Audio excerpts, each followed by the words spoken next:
Joey Golem e a cidade submersa.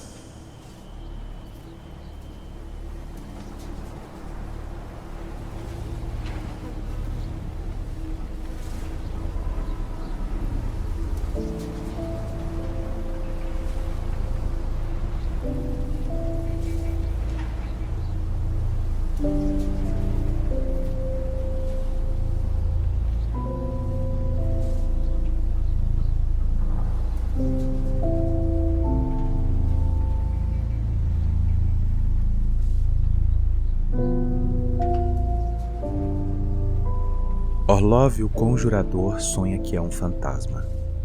Ele flutua no canto de uma sala estranhamente ornamentada. Uma pequena catedral com arcos mouriscos e janelas com vidro de aquário, para além das quais só há plantas marinhas, cracas e muitos peixes de espécies variadas, todos distraídos e indiferentes aos gritos e às perversões sanguinolentas que ocorrem naquela peculiar câmara de horrores.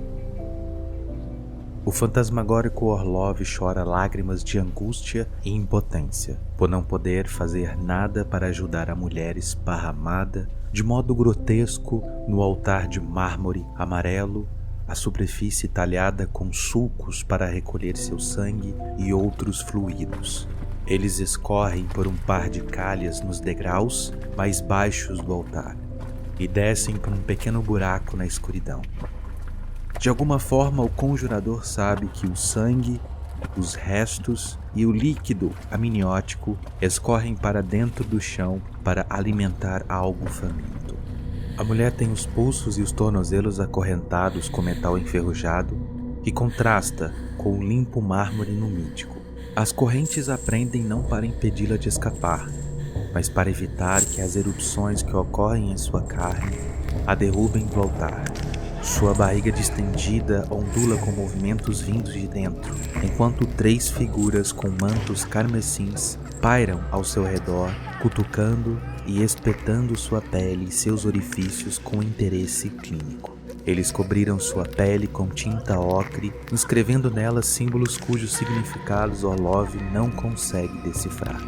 Conforme ela se dobra contra o altar, a pintura ocre começa a queimar devagar e de forma ácida, imprimindo profundamente os símbolos em sua pele. Orlov os odeia. Ele cerra os punhos de fantasma enquanto a fúria o preenche. Mas é uma fúria inútil e sem esperança. Aqui, neste sonho, ele não é nada. Menos do que nada. Ele não pode se mover para ajudá-la, nem amaldiçoar os torturadores. Também não pode amaldiçoar o louco saltitante que orquestra tudo aquilo. O cabelo imundo do ocultista está preso para trás com um anel metálico enferrujado e 2 outros prendem a tranças idênticas de sua barba. Enquanto seus servos trabalham na carne da mulher com tranquila indiferença, seus pulos entusiasmados são uma mistura de satisfação infantil com uma excitação quase sexual. Conforme circula o altar, ele se lança entre as 3 figuras cobertas com manto rubro para entoar uma série de cânticos guturais, enquanto passa um estranho objeto por sobre a mulher, centímetros acima de sua carne. De alguma forma, Orlov conhece esse objeto. Ele se pergunta se está sonhando o sonho do louco ou se o está meramente assombrando. Um fantasma no recinto da mente inconsciente do lunático ocultista. De qualquer forma, o artefato lhe é familiar. Trata-se do Pentajulum de Lector, um emaranhado de tubos e pequenas câmaras que lembra um coração humano, mas feito de uma substância colorida e desconhecida com propriedades similares às do âmbar e do vidro marinho. O Pentajulum é aparentemente inerte, mas qualquer pequena mudança de posição parece alterar seus contornos. Um jogo de luz ou uma ilusão de ótica, ou alguma geometria estranha que a mente humana não consegue discernir. O ocultista encara o Pentajulum como se ele fosse sua única esperança de vida, e Orlov entende que é exatamente isso. A esposa do ocultista está morta, se esfarelando em pó em sua tumba, e o louco acredita que o Pentajulum será capaz de ressuscitá-la, de permitir que eles vivam centenas de vidas juntos, se eles conseguirem fazê-lo funcionar. A ciência arcana do Pentajulum precisa de algo para acioná-lo. O ocultista acredita que a morte é a chave, que a agonia, a dor e a submissão de quando a chama da vida humana se apaga podem ser canalizadas para o Pentajulum, por meio dos símbolos marcados na carne da mulher. Nos cantos sombrios da sala, algo se movimenta. Um observador oculto se juntou à mulher e seus torturadores. Não um fantasma dos sonhos, não um visitante como Orlov. Os outros na sala não o percebem.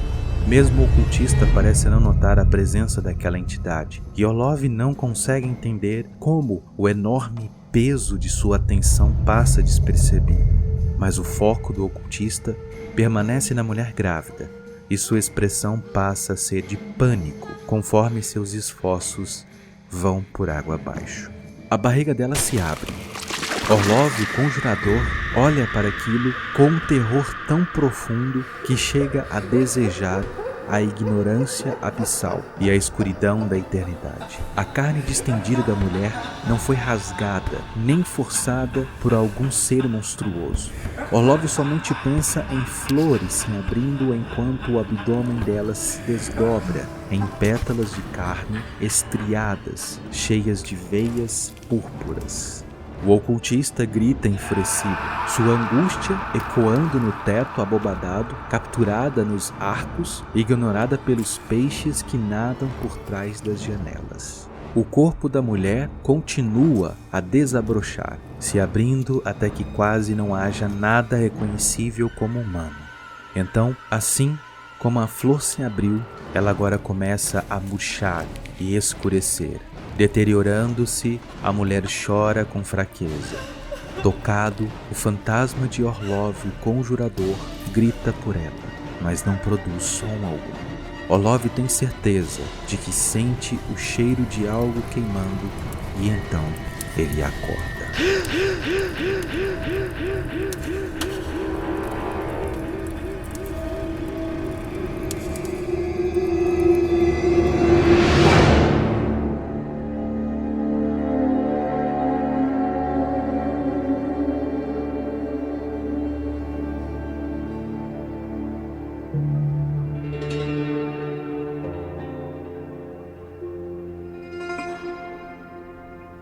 Rígido e dolorido, Felix Orlov se moveu em sua cama e rolou para o lado. Abriu os olhos um pouquinho e mirou a penumbra empoeirada de sua sala, odiando o peso de seu corpo combalido pela idade e a insistente pressão em sua bexiga.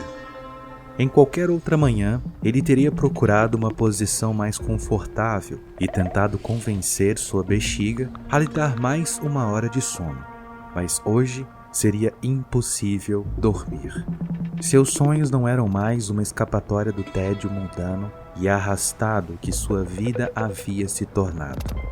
Não aqueles sonhos.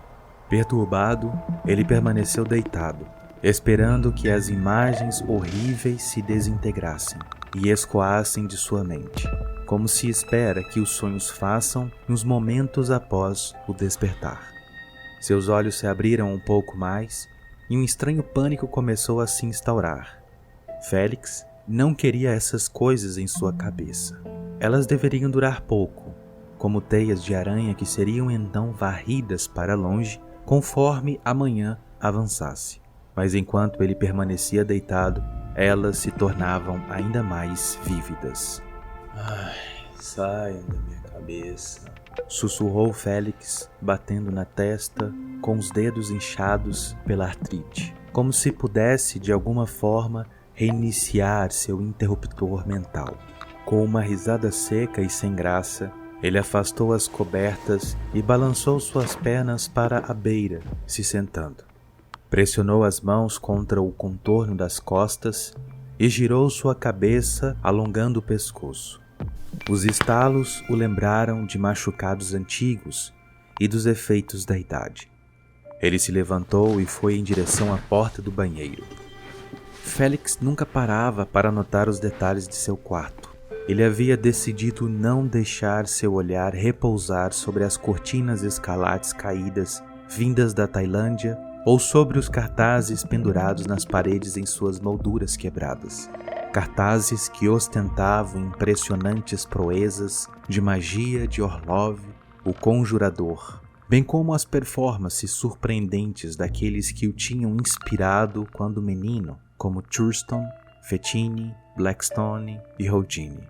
Embora Félix não gostasse mais de ver os pôsteres nem as muitas lembranças espalhadas pela sala, ele ainda podia enxergá-los em sua mente. Sabia que depois de todo esse tempo, eles estavam envoltos por um véu de poeira, tão obscurecidos quanto suas memórias daqueles tempos distantes, quando o público o aplaudia, as mulheres lhe pagavam bebidas e ele podia ir de sua cama para o banheiro sem dor.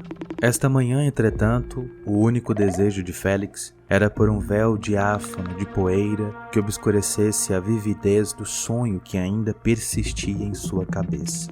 Como ele poderia saber as motivações do homem que ele chamara de o ocultista? O sonho dava a sensação de ser uma memória, mas ele sabia que não era sua memória, nem um pouco. Sonhos ou memórias, a distinção não era realmente importante. Félix tinha alguma felicidade de espiar os cantos obscuros da mente humana, além de certa sensibilidade espiritual, mas nada desse tipo tinha acontecido com ele antes. Ele se sentiu como se estivesse andando como um sonâmbulo pela mente de outro homem. Com um suspiro, Félix ficou de frente para o vaso e fez o que tinha de fazer, massageando a lombar e odiando o modo como seus olhos estavam pesados e arenosos. Quando jovem, tinha adquirido o hábito de consertar relógios quase como um hobby. Isso mantinha seus dedos ágeis, uma necessidade imperiosa para um mágico de palco. Quantas vezes ele havia desmontado um relógio, limpado e lubrificado as peças e o reconstruído para que funcionasse com perfeição, de modo que suas entranhas se encaixassem devidamente, de um jeito preciso e correto?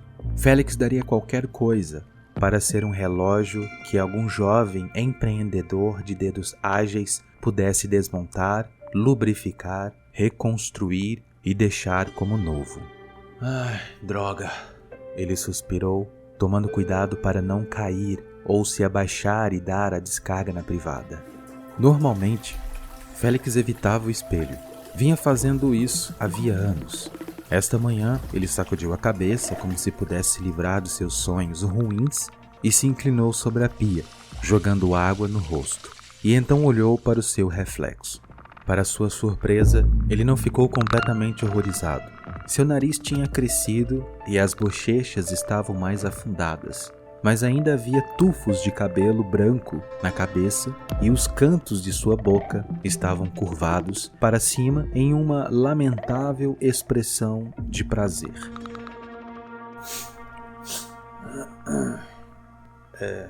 Não sou um cadáver, pensou. Com certeza, nem um fantasma.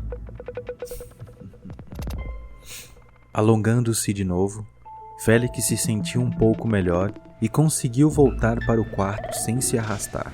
82 anos neste mundo, e ele ainda era mais ou menos capaz de cuidar de si mesmo.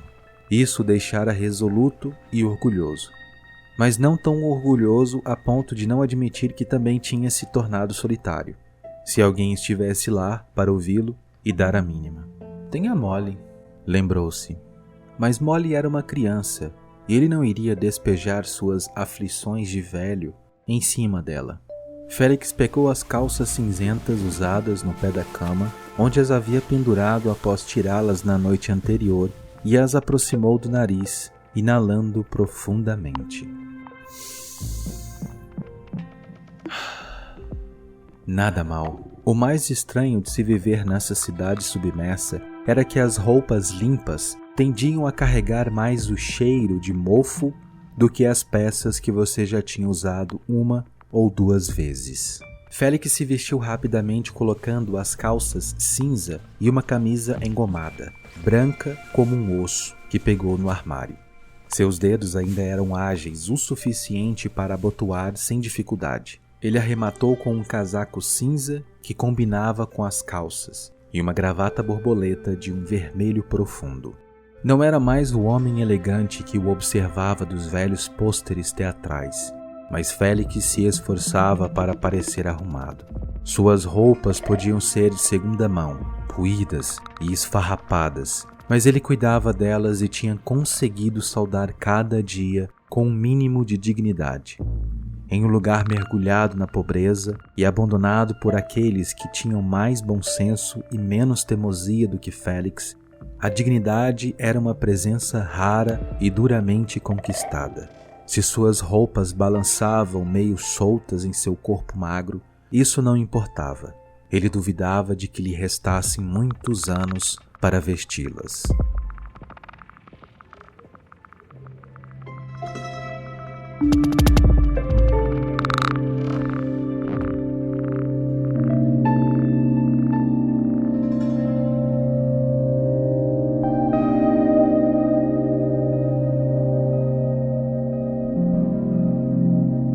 Conforme Félix calçava os sapatos, mais uma vez empoleirado à beira da cama, os sonhos finalmente começaram a se apagar um pouco. Isso era bom. Ele temia que tais pesadelos pudessem interferir em sua concentração e ele precisaria ser capaz de se concentrar logo mais. Embora a pequena notoriedade que tinha ganhado como Orlov, o conjurador, tivesse sido como mágico, ele não começara no palco daquela forma. Félix tinha sido um espiritualista, um médium, capaz de ler a mente de membros do seu público e de se comunicar com seus entes queridos, já mortos. Seus dons eram reais. Quando criança, sofreu um terrível acidente que tirou a vida de sua mãe e o deixou meses em um processo doloroso de cura, dando a ele também um dom indesejado. Os mortos sussurravam para ele. Às vezes, eles se agrupavam em volta dele em bandos, mas esses eventos eram raros. Na maioria das vezes, era apenas um sussurro ocasional, uma súplica do além, uma mensagem a ser passada a alguém ainda vivo. E a cada vez que ele fazia contato, em cada apresentação no palco ou sessão privada, ele sentia a dor da perda de sua mãe de um modo ainda mais intenso. O que para ele era a mais cruel das ironias, pois ela parecia ser o único fantasma com quem ele nunca poderia se comunicar. Em seus piores momentos, Félix se perguntava se ela podia ouvi-lo, mas se recusava a responder. Ele preferia pensar que ela tinha passado tão plenamente para a próxima vida que estava fora do alcance de sua voz. Mas, em algumas noites, a dúvida ainda o assombrava. Para bem ou para mal, Orlov, o conjurador, nunca tinha sido realmente famoso. Ele sempre tivera dificuldades e, quando começou a viajar, descobriu que adoecia sempre que ficava fora de Nova York por mais de alguns dias. Sem a capacidade de se apresentar nos grandes teatros de Chicago e da Filadélfia, ou naqueles ainda mais longínquos, em lugares que não tinham sido tão devastados pela subida das águas do início do século XX, ele nunca tivera de fato qualquer chance de fama. Tinha se estabelecido nas ruínas do Teatro Crow, na Rua 29, em uma Nova York afogada e submersa, como se fosse só mais um adereço esquecido nos bastidores, pegando mais poeira a cada dia que passava. Era como viver no fantasma de suas ambições de outrora. Nos anos que antecederam a devastação, o foco do teatro de Nova York tinha se mudado aos poucos para o norte. Da luta de classes do teatro Astor Place, em 1849, para a Union Square, nos anos 1870, e dali para Madison Square na virada do século. Os teatros da Broadway traziam de tudo, de Shakespeare ao burlesco. E sempre havia mágicos, ilusionistas e médiuns. Na época em que se deu o cataclismo, em 1925, os teatros haviam se proliferado pela Times Square e as cortinas desciam de forma permanente nos palcos do Baixo Manhattan. E então vieram os terremotos e as inundações. E não havia mais aquela coisa de luta de classes nessa parte da cidade.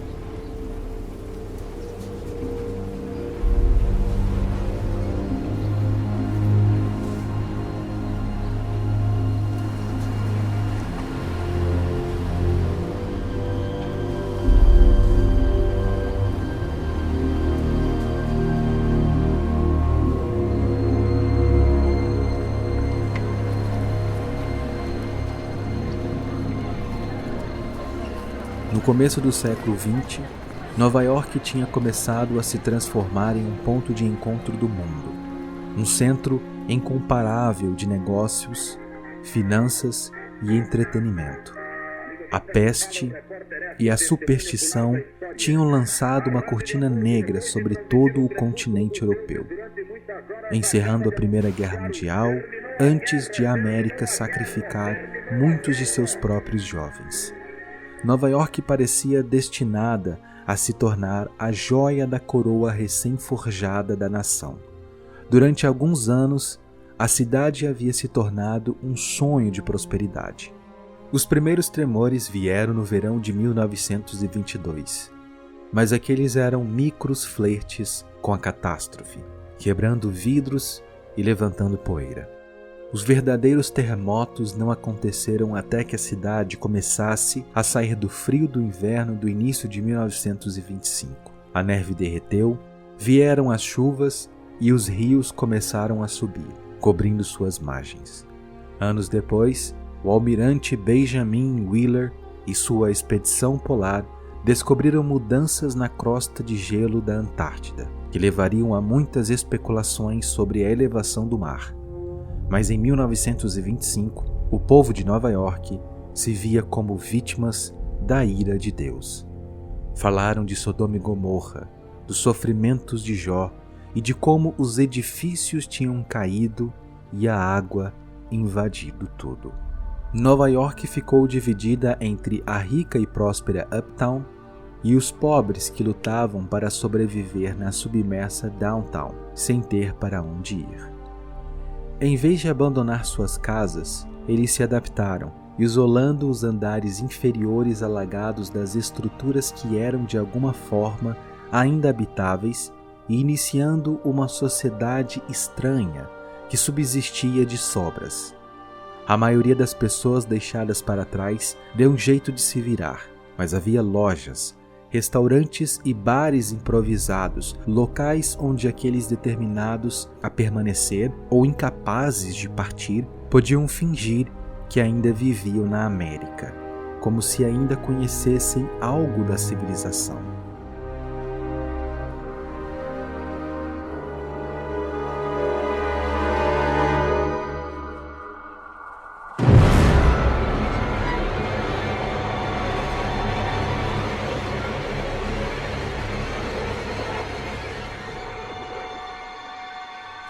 Os anos se passaram e a parte submersa da ilha de Manhattan evoluiu. As pessoas de Downtown tendiam a ignorar a visão do norte, assim como as de Uptown preferiam fingir que Downtown não estava logo ali.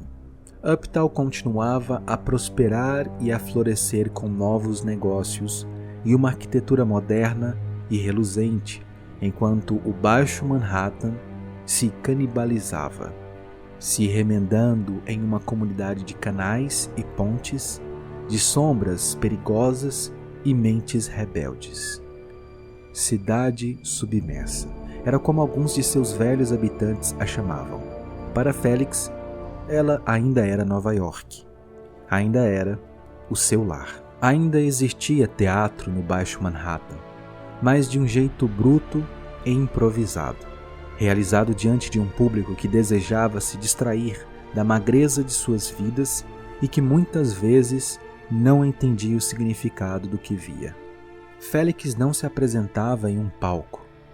Ele não era realmente Orlov, o conjurador, havia mais de 40 anos, e dizia a si mesmo que não sentia falta. Agora, ele pôs seus óculos e pegou o relógio de bolso na escrivaninha, clicando para abri-lo. 8:45. Ele tinha dormido até mais tarde do que de costume, capturado por seu sonho tenebroso, mas ainda tinha tempo para um lanche antes do seu compromisso da manhã. Perguntando-se sobre como estaria o clima, ele foi até a janela e afastou as cortinas vermelhas, deixando entrar um feixe de luz cinzenta. Uma tempestade de partículas de poeira rodopiou diante de Félix, enquanto ele se inclinava para olhar para fora. Uma chuva leve pontilhava o vidro, mas as ondas na rua 29 eram apenas uma suave perturbação na superfície. Um táxi a vapor fazia um barulho alto enquanto transportava seus passageiros pelos canais da cidade submersa. Gondoleiros chineses navegavam com frequência pelas águas do bairro, mas Félix não via nenhum deles hoje. Ele olhou na direção contrária, se inclinando mais para ver além da ruína da marquise que antes anunciava seu prédio como Teatro Crow, em um neon glorioso. Claro que agora o teatro em si estava apodrecido sob quase 10 metros de água do oceano. O sol erodia o palco, os cenários, as poltronas e descascava o papel das paredes. 40 anos atrás, Murwar Feiberg havia fechado as escadas que levavam ao teatro, bloqueando-as com concreto, o que impediu o mofo e os catadores de adentrar suas ruínas. Mas o cheiro de mofo permaneceu nas paredes da maioria dos prédios antigos da cidade submersa. Na maior parte dos dias, abrir as janelas não ajudava muito. A brisa do oceano geralmente estava contaminada pela fumaça gordurosa de óleo e carvão liberada pelos motores que moviam os barcos, geravam a eletricidade da cidade submersa e abasteciam as fábricas que empregavam tantos dos pais e avós que tinham se recusado a abandoná-la anos atrás. O pensamento fez Félix sorrir. Abaixo, ele viu o táxi arrotando fumaça negra e se movendo com seu motor ruidoso rumo à fachada do teatro. A corda do sino estava lá pendurada. Se Félix recebesse visitas desejadas, poderia girar uma manivela e abaixar a escada de ferro que levava até uma bem construída passarela de madeira, que por sua vez dava no espaço estreito entre o teatro e seu vizinho mais próximo, onde uma escada de incêndio de um século de idade ainda se mantinha forte. Félix nunca se preocupava com catadores vindo daquele lado. Qualquer que tenha sido aquele prédio, havia apenas 3 andares de pé. E nesta parte da cidade, isso era o suficiente para ele ter desaparecido quase por completo debaixo da água. Na maré baixa, ele podia ver o telhado coberto de cracas, metade desabado, e as coisas longas e prateadas que nadavam lá no escuro. Félix olhou mais uma vez ao longo da rua 29, para as escadas e passarelas frágeis que atravessavam seu campo de visão, para as placas que cobriam telhados e para as pontes de madeira, ferro, cordas e cabos construídas de qualquer jeito. Os únicos caminhos que as pessoas do Baixo Manhattan conheciam há quase meio século. Outros lugares tinham sido reconstruídos depois da devastação de 1925, quando uma catástrofe após a outra arrasara cidades com terremotos, erupções vulcânicas e tsunamis. Em Uptown, Nova York, não mudou muito, com sua riqueza moderna e reverberante. Mas no Baixo Manhattan, e na maior parte do Brooklyn, as pessoas vinham se recuperando durante todos aqueles anos, criando uma nova e impiedosa sociedade. Pro inferno com a Uptown era um bordão popular quando Felix era jovem, mas, mesmo naquela época, ele sabia que era uma piada. A cidade submersa é que era o inferno. O truque era descobrir como viver por lá.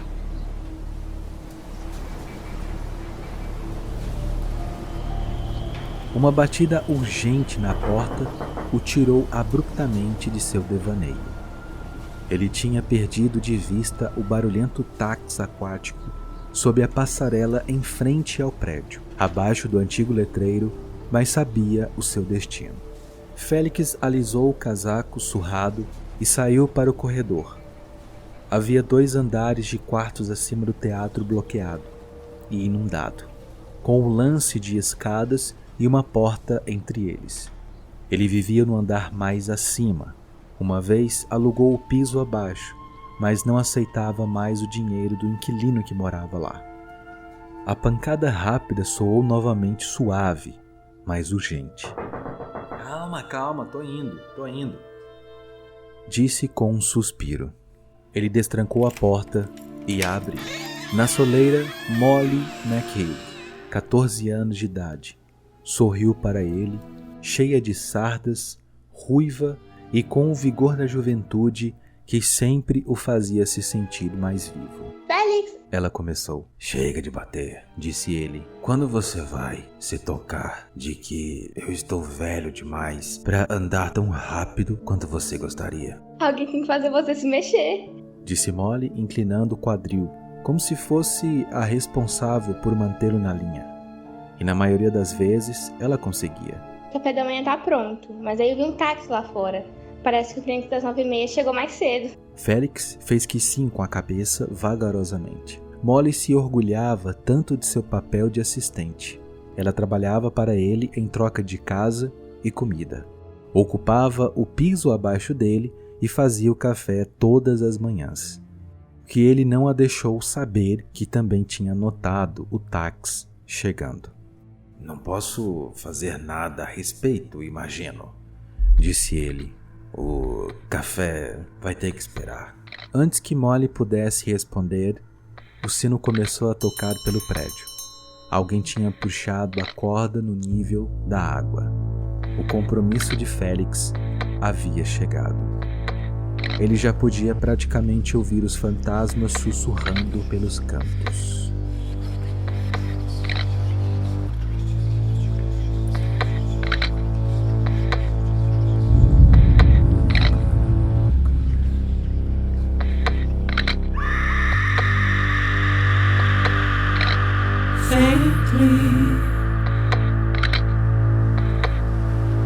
I'll go.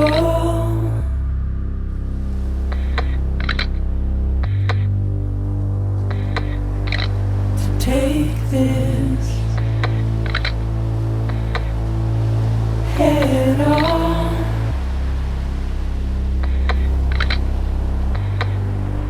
Soon I'll come around. Lost and never found. Waiting for my words. Seen but never heard.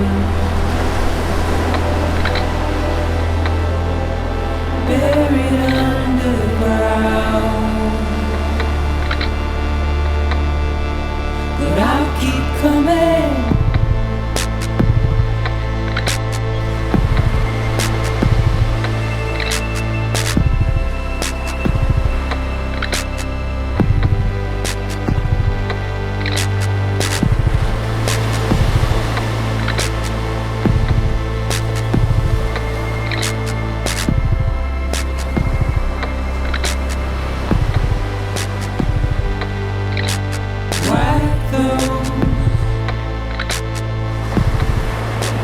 Tears